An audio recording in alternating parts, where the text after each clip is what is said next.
Nompumelelo Siziba in Pretoria, of course, and we do have her a little bit later on just chatting to us really about that Tshwane Economic Zone where we did see President Cyril Ramaphosa as well just speak to a whole host of people as well, trying to garner some support and really trying to enhance the economic stature for South Africa. Let's go to Pretoria now, Arabile, where it's day 13 and still no running water. This is the plight of residents in Hammanskraal, north of Pretoria. Perhaps we'll go to Pretoria a little bit later on. We'll stay in that area though, because we know that that's where the launch was. We're going to go to Nompumelelo Siziba. Very good afternoon to Nompumelelo. Around 6,700 jobs projected to be created. Talk us through what else happened.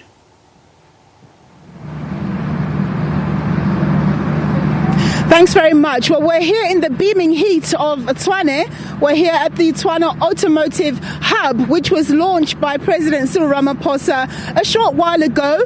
A couple of hours ago, he was involved in some sod turning. And basically what this facility is going to be doing is creating a platform for car component manufacturers to actually produce their components here.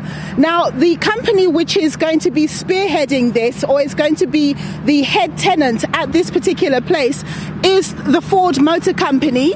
And what they've indicated is that they're in the process of doing phase one of the project, which is costing 3.7 billion rand.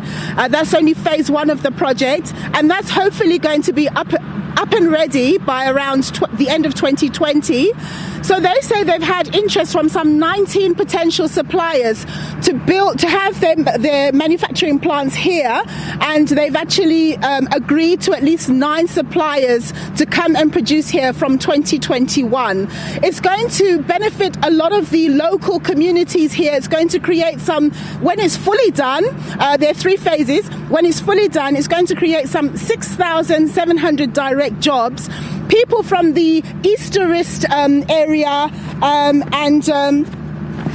I forget some of the areas, but basically those areas which are in the immediate sort of vicinity of Silverton are going to benefit. People are going to get jobs from here, and of course we know that when more people are employed, it has very positive effects for the local economy. If you're earning an income, you go shopping and so on and so forth. So it's going to have a very positive impact for the ecosystem. In terms of the Ford Motor Company themselves, they benefit in that their operation plant where they manufacture cars is not that far away from here. So what's going to happen is they're going to have a streamline of component manufacturers that they can easily access. You know, they don't have to worry about issues of logistics and so on and so forth. That creates efficiencies in their business. Obviously, it's going to be a massive boon for small businesses, for black businesses, black component manufacturers. Ford Company has basically said that it's supporting and going to be implementing a 60% local procurement process, which I think it's already doing.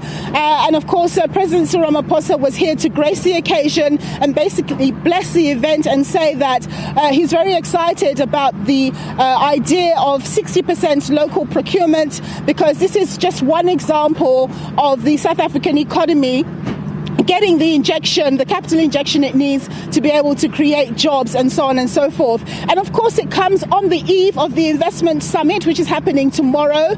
The president is hoping that many companies will be coming in and pledging for further investments going forward. Of course, last year there was a lot of momentum and excitement because it was the first conference. So we're going to be looking very keenly to see if the same level of momentum is there. He did, of course, accede that indeed South Africa is going through a very, very difficult time, but he did say that, quoting the words of Siya Kolisi, the rugby captain, he did say that if we as South Africans work together, and he was talking about private sector, labour, everybody working together, we can improve the country's fortunes. And I think I'm being told now to finish. Nzinga, back to you.